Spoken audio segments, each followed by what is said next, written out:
नमस्कार बंधुरा बांगलार स्वादे आपनादेर सबाइके स्वागत। आज आमी बानाबो वेज सैंडविच।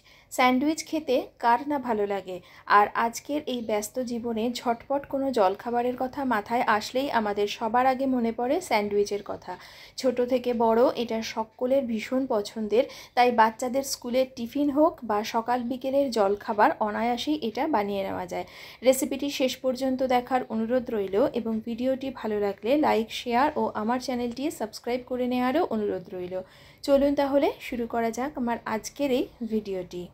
सैंडविच बानाबार जोन्नो प्रथमेई आमी एर जे फिलिंगटा सेटा रेडी करे नेब। सेजोन्नो एकटा बड़ो पात्रेर मध्ये निये निচ্ছি एकटा माझारि साइजेर कुचिए नेওয়া पेঁয়াজ, दिए दिচ্ছি एर मध्ये हाफ कप परिमाणे ग्रेट करे नेওয়া गाजर और दिए दिচ্ছি 1/4 कप परिमाणे कुचिए नेওয়া ক্যাপসিকাম। ক্যাপসিকামের পরিমাণটা আপনারা বাড়িয়েও নিতে পারেন। 2 টেবিল চামচ কুচিয়ে নেওয়া ধনেপাতা আর 2টো কাঁচা লঙ্কা কুচিও দিয়ে দিলাম।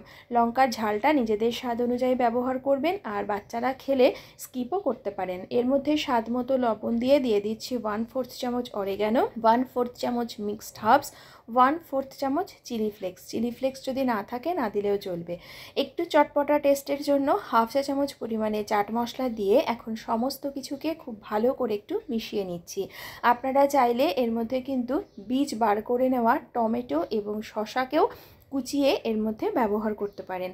আর এর মধ্যে যে সবজিগুলো আপনাদের পছন্দ হয় সেগুলো যেমন অ্যাড করতে পারেন, তেমন কিন্তু অপছন্দের সবজিগুলোকে স্কিপও করতে পারেন। আর চাইলে এর মধ্যে কিন্তু একটু মেয়োনিজ দিয়েও এটাকে মিশিয়ে রেখে দিতে পারেন। ফিলিংটা রেডি হয়ে গেছে। এখন স্যান্ডউইচটা বানাবার জন্য আমি এখানে নিয়ে নিয়েছি 4 পিস ব্রাউন ব্রেড। আপনারা চাইলে হোয়াইট ব্রেড বা স্যান্ডউইচ ব্রেডও কিন্তু ব্যবহার করতে পারেন। এখন সবজি দিয়ে যে মিক্সচারটাকে বানিয়ে রেখেছিলাম সেই মিক্সচারটাই কিছুটা পরিমাণে নিয়ে 2টো ব্রেড স্লাইসের ওপরে আমি একটু ভালো করে লাগিয়ে দিচ্ছি। অতিরিক্ত ঠেসে ঠেসে কিন্তু মিশ্রণটাকে ভরবেন না, তাতে করে যখন পরে এটা উল্টে পাল্টে সেঁকা হবে তখন কিন্তু এই মিশ্রণটা ভেতর থেকে বেরিয়ে আসতে পারে।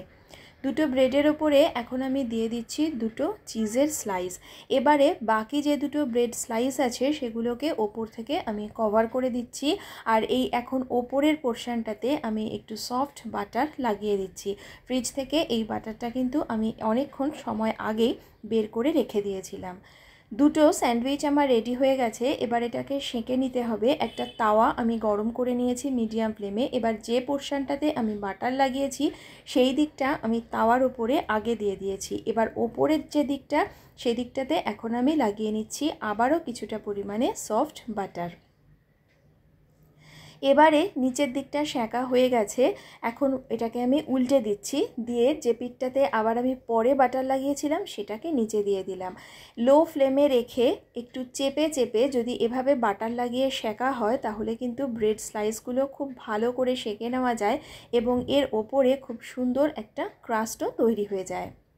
এখন দেখুন 2-3 মিনিটের মধ্যে আমার কিন্তু স্যান্ডউইচটা তৈরি হয়ে গেছে। এখন এটাকে নামিয়ে নিয়ে আমি পরিবেশন করে দেখাচ্ছি। তৈরি হয়ে গেল ভেজ স্যান্ডউইচ।